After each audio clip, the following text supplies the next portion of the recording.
Hmm.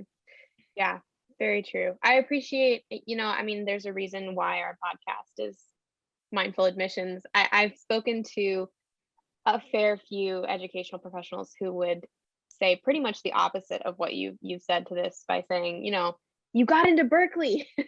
You should go to Berkeley, leap on that acceptance. So I really do appreciate that angle. Although you brought up something that I feel is equally important, which is financial aid for students. So how for many students, a financial aid offer comes within a couple of weeks of receiving an acceptance.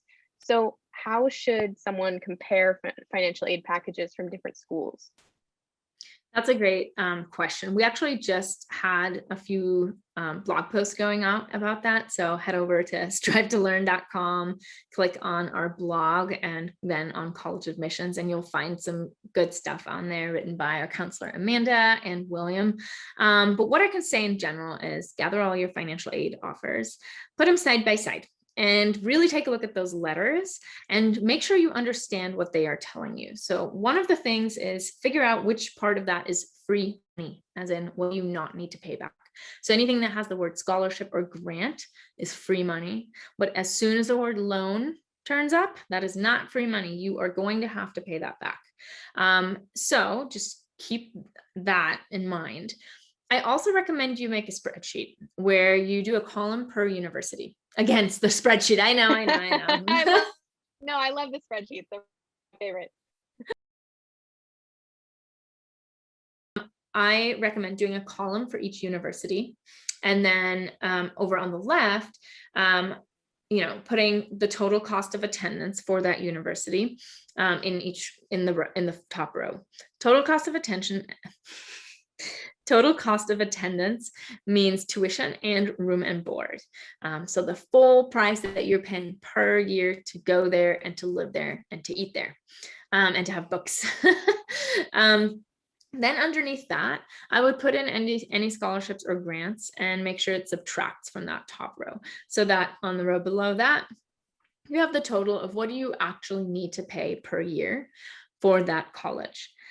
Underneath that, I would add another row and multiply that by 4, because that way you will then have the total cost of attendance for your entire degree with scholarships. And oftentimes that helps you realize, wow, over here I'd be spending $200,000 total, but on this one I'd be spending $300,000 total. That is a difference of $100,000.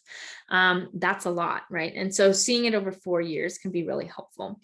What I also recommend you do is take a look at your EFC score again. This is something that you would have been emailed by the FAFSA when you first filled it out.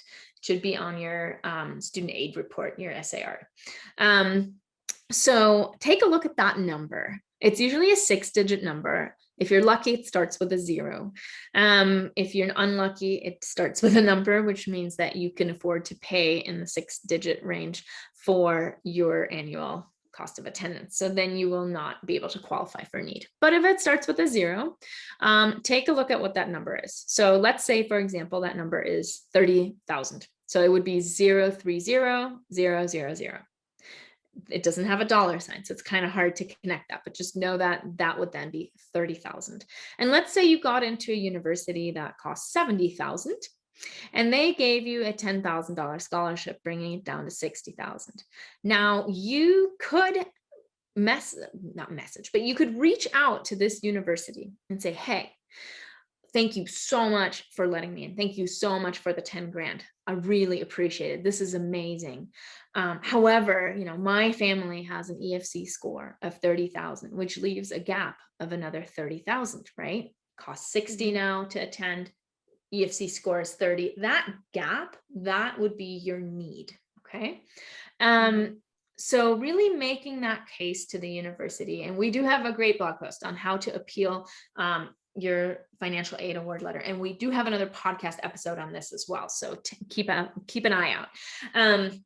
And really have that conversation, and have that conversation more than once, and really try to discuss with the university, tell them this is what I want to be for these reasons. Is there anything else we can do? Is there anything else I can apply for? Keep pushing. talk to people. If you have a different school that is similar in their selectivity or higher in their selectivity, so has a lower acceptance rate, then and you got a award letter there, you may be able to use that to leverage a little bit and just say, my parents are pushing me towards this other university where I got, 40,000 from you guys, only gave me 10, but you guys are my first top choice. Is there anything you can do so that when I have this conversation with my parents, I can really come towards them a little bit, because it's just really difficult for my family to ignore that I got 30,000 more at this other university. So starting the conversation is really important. That's what I did at Chapman. I mean, I was awarded pretty much half of what I got in the end. And I went there and I said, I love this place, but I can't come if there isn't anything else. And they found me something else I was able to apply for. So that, they didn't just hand it over. I did have to fill out an application, write an essay, things like that. But they did find another opportunity that they had kind of missed before that. I think I also just got really lucky. I was also an extremely strong applicant at that point. But, it never hurts to ask.